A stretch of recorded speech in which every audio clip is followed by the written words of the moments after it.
Saudara-saudari yang terkasih, kita jumpa lagi dalam Pelita Hati hari ini, Sabtu tanggal 18 April 2020, hari Sabtu dalam Oktav Paskah.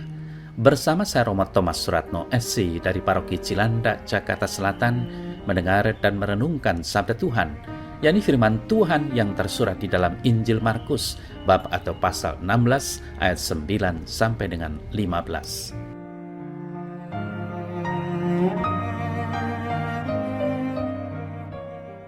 Setelah Yesus bangkit, pagi-pagi pada hari pertama minggu itu, ia mula-mula menampakkan dirinya kepada Maria Magdalena. Daripadanya Yesus pernah mengusir 7 setan.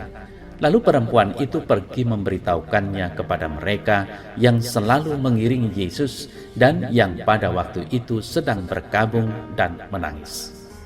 Tetapi ketika mereka mendengar bahwa Yesus hidup dan telah dilihat olehnya, mereka tidak percaya. Sesudah itu ia menampakkan diri dalam rupa yang lain kepada 2 orang dari mereka, ketika keduanya dalam perjalanan keluar kota. Lalu kembalilah mereka dan memberitahukannya kepada teman-teman yang lain, tetapi kepada mereka pun teman-teman itu tidak percaya. Akhirnya ia menampakkan diri kepada ke-11 orang itu ketika mereka sedang makan, dan ia mencela ketidakpercayaan dan kedegilan hati mereka, oleh karena mereka tidak percaya kepada orang-orang yang telah melihat dia sesudah kebangkitannya. Lalu ia berkata kepada mereka, "Pergilah ke seluruh dunia, beritakanlah Injil kepada segala makhluk."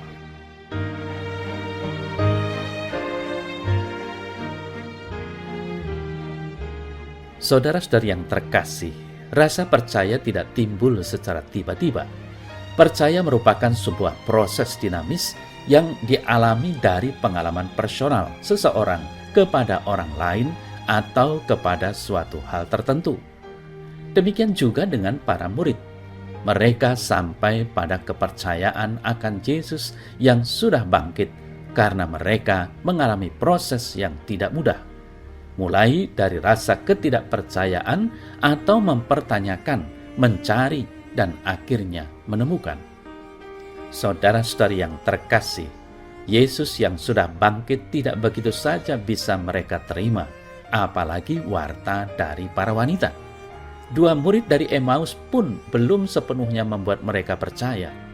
Ketika Yesus menjumpai mereka secara langsunglah, para murid kemudian baru mendapat kepercayaan. Yesus yang bangkit tidak segera meninggalkan para murid. Sang guru setia menuntun para murid, mendampingi, membuka pikiran mereka, mengubah cara pandang mereka.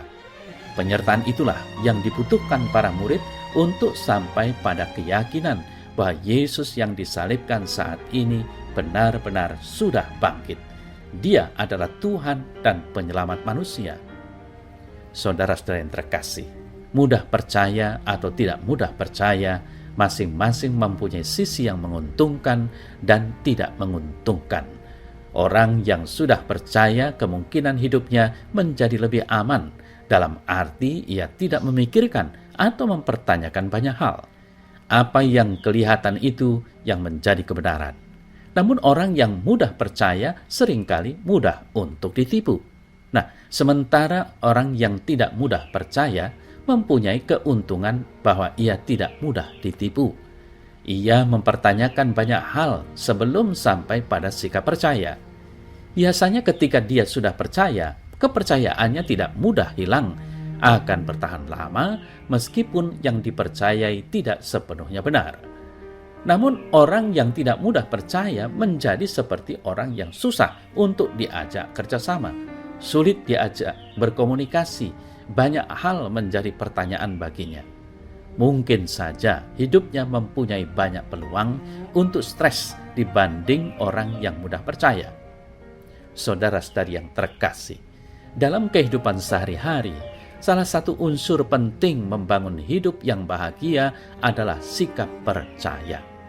Dalam berbisnis, unsur kepercayaan biasanya menjadi penentu sukses atau tidaknya sebuah usaha, meskipun unsur ini sebenarnya tidak tampak. Seorang pasien yang tidak percaya dengan tenaga medis biasanya akan mempunyai waktu yang lebih lama dalam kondisi sakit. Saudara yang terkasih, demikian juga dalam beriman. Para murid memang sempat meragukan kesaksian Maria Magdalena dan hanya menganggap berita bohong apa yang dikatakannya itu. Terhadap 2 murid dari Emmaus pun mereka belum sepenuhnya percaya, baru sebatas kagum. Mengalami dan merasakan Yesus yang mendatangi merekalah para murid baru mendapat kepercayaan.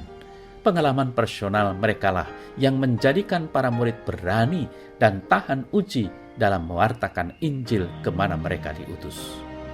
Bagi kita, saudara saya terkasih, bagaimana supaya sampai pada kepercayaan? Kenalilah dan alamilah pribadi atau peristiwa yang Anda hadapi. Para murid tahu Yesus ketika sebelum peristiwa salib. Setelah kebangkitan, para murid semakin mengenal Yesus.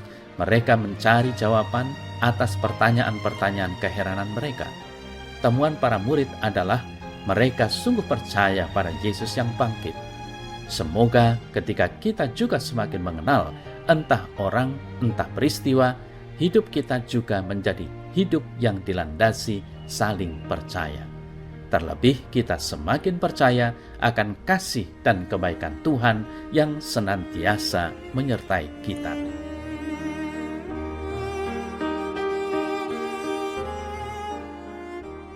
Ya Tuhan, semoga aku mampu untuk semakin setia mendalami misteri Paskah. Mampukan aku untuk dapat bertahan dalam iman dalam setiap situasi hidup yang aku alami. Tuhan, sertailah dan dampingilah hidupku. Semoga aku tekun bertanya dan mencari jawab atas pergulatan iman dalam hidupku, sebab Engkaulah sumber pengharapanku sepanjang masa. Amin.